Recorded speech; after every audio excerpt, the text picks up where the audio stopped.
Hello दोस्तों, आपका स्वागत है जीके करेंट चैनल पे। चलिए देखते हैं आज के प्रश्न। आज का जो प्रश्न है वो प्राचीन भारत के इतिहास का चौथा पार्ट है। वह प्राचीन भारत के इतिहास का चौथा पार्ट है जिसमें आपको महत्वपूर्ण बहुविकल्पिक प्रश्न बताए जाएंगे। चलिए देखते हैं आज का पहला प्रश्न। आज का पहला प्रश्न है, भारत में सबसे पहले किस वंश के शासक ने शीशे के सिक्के चलाए?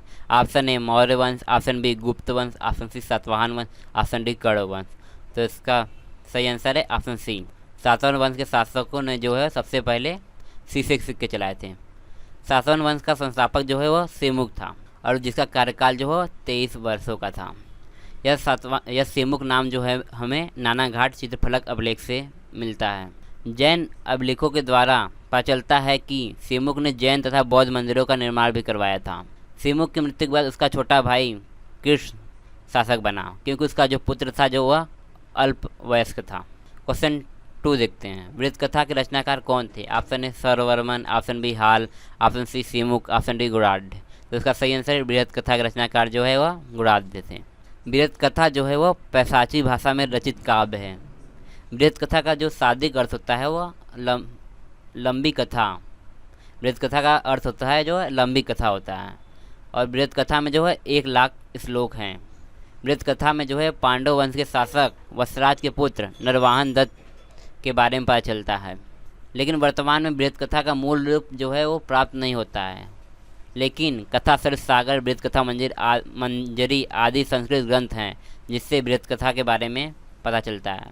क्वेश्चन 3 देखते हैं, कातंत्र की रचना किसने की? Option Gunadhya, option B Hala, option C Sarvavarman, option D Kuntala. तो इसका सही आंसर है कातंत्र की रचना जो है वह सर्ववर्मन ने की थी। कातंत्र जो है यह एक व्याकरण ग्रंथ है। ऐसा माना जाता है कि सातवाहन राजा को संस्कृत के व्याकरण के लिए आचार्य सर्ववर्मन ने इसकी रचना की थी। यह ग्रंथ जो है वह महाभाष्य से पहले का और पाणिनि के अष्टाध्यायी के बाद का रचित है। यह ग्रंथ जो है 4 अध्यायों में विभक्त है। ये 4 अध्याय जो जिनमें संधि प्रकरण, नामकरण प्रकरण, आख्यात प्रकरण और कृत्य प्रकरण, ये 4 अध्याय हैं। सर्ववर्मन के कातंत्र ग्रंथ का प्रभाव जो है बौद्ध और जैन ग्रंथों के व्याकरण ग्रंथ पर पड़ता है। क्वेश्चन 4 देखते हैं, सर्ववर्मन और गुणाढ्य प्रसिद्ध विद्वान थे, किस वंश के शासक के दरबार में रहते थे? ऑप्शन ए नंद वंश, ऑप्शन बी सातवाहन वंश, ऑप्शन ए शुंग वंश, ऑप्शन डी कण्व वंश। इसका सही आंसर है सर्ववर्मन और गुणाढ्य जो है वो सातवाहन वंश के दरबार में रहते थे। और जो यह राजा सातवाहन का वंश का था जो राजा हाल था जो कृष्ण द्वितीय के बाद शासक बना था। और यह जो है राजा हाल जो है प्राकृत भाषा के साहित्य में प्राकृतिक भाषा के साहित्य में राजा हाल जो है बहुत विद्वान था। राजा हाल ने प्राकृतिक भाषा में एक प्रसिद्ध पुस्तक भी लिखी है जिसका नाम जो है गाथा सप्तशती है। यह प्रसिद्ध पुस्तक जो है गाथा सप्तशती है जो प्राकृतिक भाषा में रचित है। क्वेश्चन 5 देखते हैं, गौतमीपुत्र सातकर्णी ने किस शासक को पराजित किया? Option A Nahapana, option B Rudradaman, option C Moga, option D Suvishakha. तो इसका सही आंसर है ऑप्शन ए। गौतमीपुत्र सातकर्णी ने जो है वो नहपान शासक को पराजित किया था। नहपान जो है यह प्राचीन भारत के क्षरात वंश का शासक था। नहपान के बहुत से सिक्के जो है चांदी और तांबे के सिक्के मिलते हैं। नहपान के बहुत से चांदी और तांबे के सिक्के मिलते हैं और यह सिक्के जो है वो जोगलथम्बी नासिक के समय वर्तमान में है से जो नासिक के पास निकट जोगलथम्बी नामक स्थान से प्राप्त हुआ है। और इस नहपान के सिक्के में जो है वो गौतमीपुत्र सातकर्णी का चित्र भी अंकित है। इससे पता चलता है कि गौतमीपुत्र सातकर्णी ने नहपान को पराजित किया था। क्वेश्चन 6 देखते हैं, भारत में शकों का सबसे प्रसिद्ध शासक कौन था? ऑप्शन ए रुद्र सिंह द्वितीय, option B Nahapana, option C Rudradaman, option D Rudra Singh third. तो इसका सही आंसर है भारत में शकों का सबसे प्रसिद्ध शासक जो है वह रुद्रदामन था। रुद्रदामन जो है यह भारत के पश्चिमी क्षत्र वंश का एक राजा था और यह कार्दमक वंश का था जो चष्टन का पौत्र था। इसका शासनकाल जो है वह 130 से 150 ईस्वी तक था। रुद्रदामन का साम्राज्य जो है वह विस्तृत था।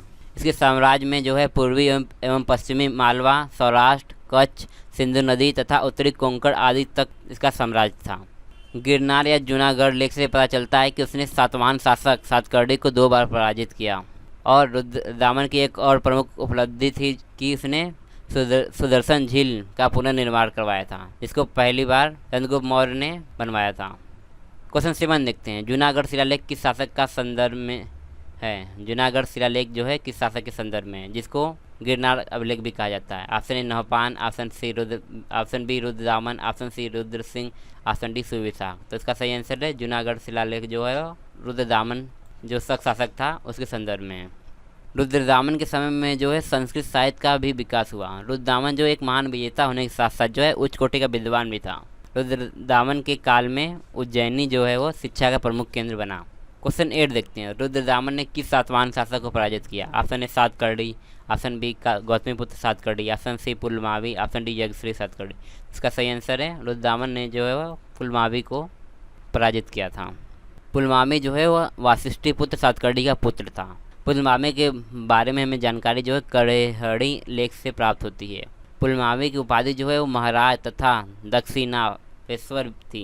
अमरावती लेख से पता चलता है कि उसने आंध्र प्रदेश पर विजय प्राप्त की थी, जिसके बाद से उसको प्रथम आंध्र सम्राट कहा गया है। प्रथम आंध्र सम्राट जो है इसलिए उसको पुलमावी को कहा जाता है। क्वेश्चन 9 देखते हैं, मिलिंद पन्नो ग्रंथ किस धर्म से संबंधित है। Option A Hindu, option B Jain, option C बौद्ध, ऑप्शन डी ईसाई। तो उसका सही आंसर है ऑप्शन सी। मिलिंद पन्नो जो है वो बौद्ध ग्रंथ से संबंधित है। मिलिंद पन्नो जो है यह एक पाली भाषा में रचित बौद्ध ग्रंथ है। इस ग्रंथ की रचना जो है लगभग 100 ईसा पूर्व में हुई थी। इसकी रचना जो है 100 ईसा पूर्व में हुई थी। इस ग्रंथ में जो है बौद्ध भिक्षु नागसेन तथा भारत यूनानी शासक मिलिंद या जिसे मियांडर फर्स्ट भी कहा जाता है, ये दोनों के बीच वार्तालाप का उल्लेख मिलता है। क्वेश्चन 10 देखते हैं, सातवाहन वंश का कौन सा शासक था जो कवि था। Option A Krishnaditi, option B राजा Hala, option C Kuntala Satakarni, option D Simuka. तो इसका सही आंसर है सातवाहन वंश का जो वह शासक जो कवि था वो राजा हाल था। राजा हाल के दरबार में बहुत से विद्वान जैसे सरवर्मन, गुणाढ़ आदि रहते थे। राजा हाल जो है स्वयं भी विद्वान था और कवि भी था। उसकी प्रसिद्ध रचना जो है गाथा सप्तशती है, जो प्राकृत भाषा में रचित है। Okay friends, thanks for watching.